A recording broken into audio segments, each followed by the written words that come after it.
আপনাদের সবাইকে স্বাগত সিনে গসিপে। একটি জনপ্রিয় সংবাদ মাধ্যমে অভিনেত্রী শুভশ্রী গাঙ্গুলীকে প্রশ্ন করা হয়, বেশিরভাগ রিমেক কমার্শিয়াল ছবি, ক্লান্ত লাগে না? মনে হয় না যদি মিমির মতো পোস্ত পেতেন? প্রশ্ন শোনা মাত্রই অভিনেত্রী শুভশ্রী গাঙ্গুলী জানান, রিমেক মানেই খারাপ নয়। আপনি তো বলছেন না আমির খানের গজনীকে নিয়ে? ওটাও তো রিমেক। আলিয়া ভাট তো কাপুর অ্যান্ড সন্স করেছে, আবার বদ্রীনাথ কি দুলনিয়াও করেছে।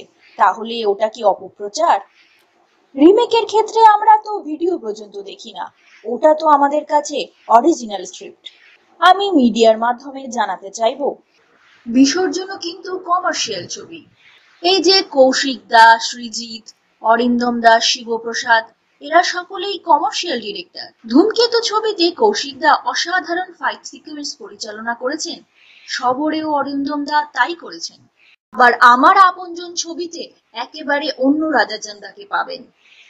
বিদেশে শুট করা নাচ গানের ছবি নয় এটা, অথচ এই ছবি দেখে লোকের কান্না পাবে, প্রেম আসবে, আসলে সবটাই সিনেমা। এই ভাবাভাবি প্লিজ বন্ধ হোক। সিনেমা আসলে স্বপ্ন, দর্শকদের স্বপ্ন দেখাতে হবে। তো বন্ধুরা, এই তো আমরা জানলাম অভিনেত্রী শুভশ্রী গাঙ্গুলীর কি মতামত রিমেক করা ছবিগুলো নিয়ে। এ বিষয়ে আপনারা কি বলছেন আমাদের জানান আপনাদের মূল্যবান কমেন্টের মাধ্যমে। বিনোদন জগতের আরো খবর জানতে জুড়ে থাকুন আমাদের সঙ্গে। আমরা হলাম সিনে গসিপ, জুড়ে থাকুন আমাদের সঙ্গে, সাবস্ক্রাইব করুন আমাদের এই ইউটিউব চ্যানেলটি।